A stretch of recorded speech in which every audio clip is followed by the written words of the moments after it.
موت کا دن، موت کا دن سب سے سخت دن ہے، سب سے سخت دن ہے۔ موت کس طرح سے آتی ہے پتہ ہے؟ فرمایا گیا جیسے ریشم کے کپڑے کو کانٹوں کی جھاڑی پر ڈال دو اور کپڑا کھینچو، کپڑے کے تار تار نکلتے جائیں گے۔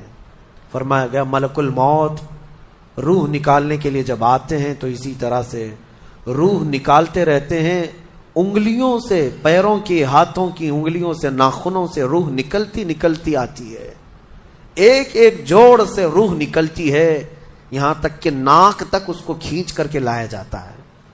اور قرآن میں اللہ فرماتا ہے تم اگر دیکھو گے کہ روح کیسی نکالی جا رہی ہے، یضربون وجوہہم وادبارہم، فرشتے آتے ہیں پیٹھ پر، پیچھے مارتے ہیں، زور زور سے مارتے ہیں اور پیشانیوں پر مارتے ہیں اور یہ کہتے ہیں اے نکل جا روح۔ اللہ فرماتا ہے تم اگر دیکھو گے کہ فرشتے کس طرح روح نکالتے ہیں تو کانپ کر رہ جاؤ گے، مار مار کر کے روح کو نکالا جاتا ہے۔ اور یہ چھوٹا سا وقت نہیں ہے، ادھر جھٹکا لگا ادھر موت ہو گئی، لمبا پروسیس ہے، اس سے جو گزرتا ہے وہی بتا سکتا ہے۔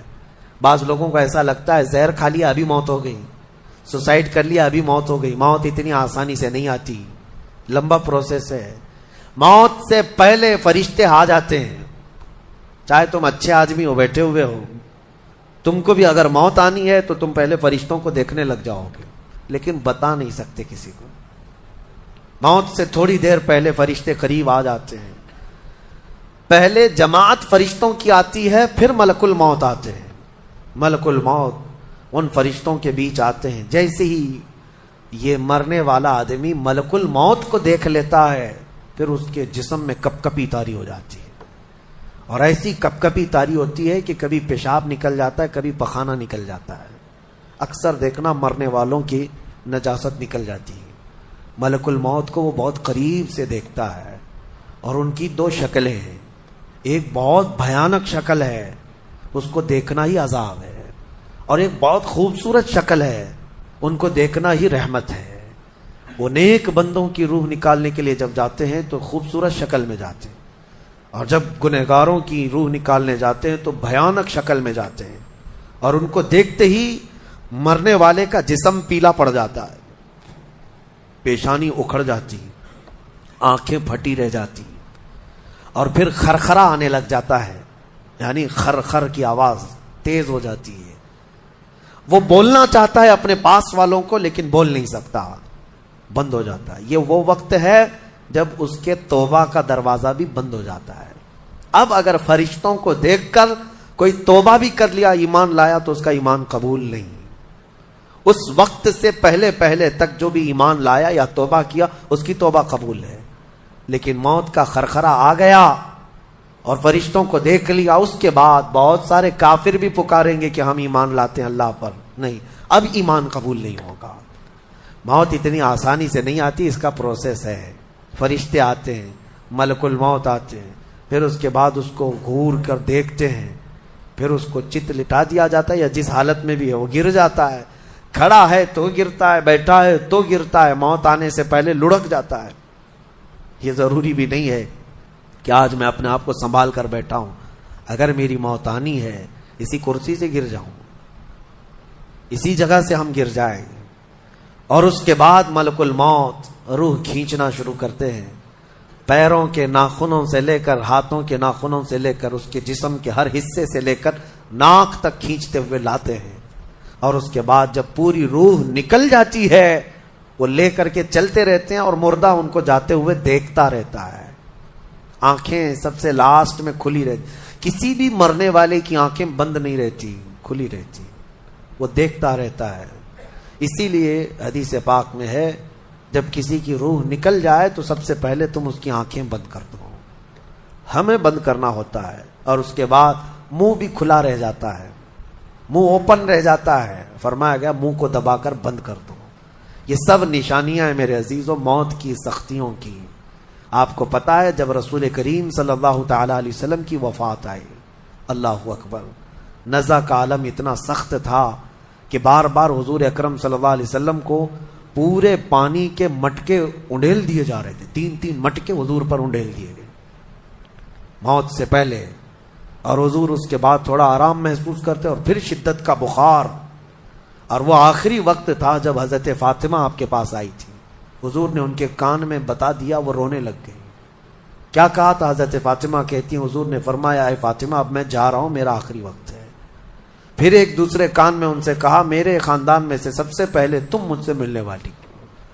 آج یوم فاطمہ بھی ہے، سیدہ کائنات کا آج یوم وصال ہے، 4 رمضان المبارک. تو رسول کریم صلی اللہ تعالی علیہ وسلم حضرت عائشہ صدیقہ کے سینے سے سر لگا کر لیٹے ہوئے تھے. حضرت عائشہ فرماتی ہیں سنو، مجھے پتا ہی نہیں تھا. حضور حضرت عائشہ سے زیادہ محبت کرتے تھے، اسی لیے آخر وقت میں حضرت عائشہ کے ہی حجرے میں رہنے لگے، باقی دوسری بیویوں کیا نہیں جاتے. حضرت عائشہ کہتی ہیں میں حضور اکرم صلی اللہ تعالی علیہ وسلم کو کبھی مسواک دے رہی، کبھی پانی کے چھڑکاؤ کر رہی. تھوڑی دیر کے بعد حضور اکرم صلی اللہ تعالی علیہ وسلم لیٹے لیٹے اسی طرح رہ گئے. حضرت عائشہ کہتی ہے میرے سینے پر حضور کا سر تھا، وہ اتنا بھاری ہو گیا مجھے لگتا تھا کہ میری پسلیاں ٹوٹ جائیں گی. یہ حضرت عائشہ کہتی ہیں مجھے ایسا لگتا تھا کہ میری پسلیاں ٹوٹ جائیں گی. ہوا کیا تھا؟ حضرت عائشہ فرماتی ہیں دروازے پر جبرائیل امین آئے، روح نکلنے سے پہلے کی بات ہے. حضرت عائشہ فرماتی ہیں حضور کے پاس جبرائیل آخری بار آئے، وہ غمگین حالت میں آئے یا جس حالت میں ہو. حضرت رسول کریم صلی اللہ علیہ وسلم سے عرض کرنے لگے یا رسول اللہ دروازے پر موت کا فرشتہ کھڑا ہے، آپ کی اجازت چاہتا ہے، اگر آپ اجازت دے دیں تو وہ آئے گا اور آپ کی روح پاک کو اللہ کے حضور لے جائے گا. اور یا رسول اللہ آج سے پہلے اس فرشتے نے کسی سے اجازت نہیں لی اور قیامت تک کسی کی روح نکالنے کے لیے وہ اجازت لے گا بھی نہیں. یہ صرف رسول پاک کی خصوصیت تھی. حضور نے فرمایا آنے دو. ملک الموت آئے اور جب حضور کی اجازت سے روح نکالی تو حضرت عائشہ کہتی ہیں اتنا بھاری ہو گیا تھا سر کہ مجھے لگتا تھا کہ میری پسلیاں ٹوٹ جائیں گی سینے کی. اور اس کے بعد حضرت عائشہ فرماتی ہیں میں نے حضور کے سر مبارک کو نیچے کی طرف کیا، مجھے پتا بھی نہیں تھا کہ حضور کا انتقال ہوا. میں حضور اکرم صلی اللہ علیہ وسلم سے باتیں کرنے میں مصروف تھی، اسی میں حضرت ابو بکر صدیق حجرے میں آئے. پوچھا عائشہ کیا حال ہے حضور کا؟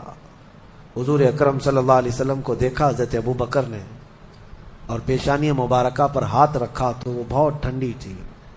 ماتھے کو بوسہ دیا اور ایک آہ بھری اور ایک جملہ کہا تھا یا رسول اللہ ایک بار موت آنی تھی وہ آپ پر آ گئی، اب موت کی سختی اللہ دوبارہ کبھی آپ کو نہیں عطا کرے گا.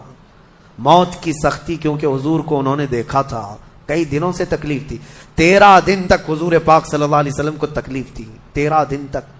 حضرت ابو بکر کہتے ہیں یا رسول اللہ اب موت کی سختی دوبارہ کبھی نہیں آئے گی، جو اللہ کا وعدہ تھا وہ پورا ہو گیا. پورا کھل کر کے رو بھی نہیں پا رہے تھے ابو بکر صدیق اور اپنے اندر دبا بھی نہیں پا رہے تھے. موت کی سختی انہوں نے دیکھا اور اس کے بعد کہا اے عائشہ کیا دیکھ رہی ہو، اللہ کے رسول ہم سے رخصت ہو چکے. پھر انہوں نے آ کر مسجد میں اعلان کیا اے لوگو اللہ کے نبی کا انتقال ہو چکا. اب مجھے یہاں یہ بتانا ہے اگر موت سے کوئی بچ سکتا تھا تو سب سے پہلا نمبر تو رسول اللہ کا ہونا چاہیے تھا، کیونکہ اللہ کے سب سے محبوب نبی وہی ہیں. جب رسول پاک صلی اللہ تعالی علیہ وسلم کو بھی موت آئی تو میاں ہمارا اور تمہارا شمار نہیں، چاہے 100 سال زندگی مل جائے لیکن مرنا ضروری ہے. بہرحال یہ باتیں بڑی طویل ہو جائیں گی. موت کا تذکرہ اس لیے بھی میں زیادہ کرتا ہوں کہ حدیث پاک میں ہے مومنوں کو یہ تذکرہ کرو تاکہ ان کو گناہوں سے نفرت پیدا ہو جائے اور آخرت کے سفر کی تیاری وہ شروع کریں. اللہ کریم ہم سب کو دنیاوی خرافات سے محفوظ فرمائے، دنیا کی لذتوں سے اور یہ فانی خرافات میں مبتلا ہو کر آخرت بھولنے سے اللہ ہماری حفاظت فرمائے. مولا کریم جب ہماری موت آنے کو ہو تو ہماری زبانوں پر کلمہ طیبہ جاری فرما دے.